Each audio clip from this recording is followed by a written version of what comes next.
Syederalun Bribka Arfan Saragih berjanji akan membongkar kasus dugaan penggelapan pajak di UPT Samsat Panggururan, Sumatera Utara. Namun, itikat tersebut batal lantaran Bribka Arfan Saragih tewas diduga bunuh diri sebelum niatnya terlaksana.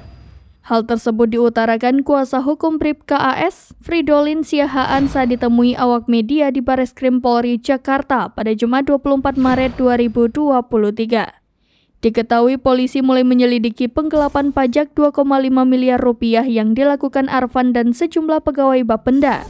Sementara itu, keluarga Bribka Arfan Saragih melayangkan laporan untuk pengusutan kasus penggelapan ke Polres Samosir. Namun, hingga kini kasus tersebut masih dalam tahap penyidikan. Istri almarhum Bribka Arfan Saragih, Jenny Irene Simorangkir, mengaku suaminya sempat mendapatkan ancaman dari atasannya sebelum dikabarkan meninggal dunia karena diduga meminum racun sianida. Disebutkan Jenny, adapun orang yang mengancam suaminya adalah Kapolres Samosir AKBP Yogi Hardiman. Sebelum tragedi naas yang menimpa suaminya ini, Jenny mengatakan Arfan sempat bercerita kepada dirinya soal ancaman dari Kapolres Samosir. Sebagai seorang istri yang ditinggalkan, Jenny sempat syok dan kaget. Pasalnya, tidak hanya soal anak, Jenny juga merasa heran soal penyebab kematian suaminya, Arfan Saragih.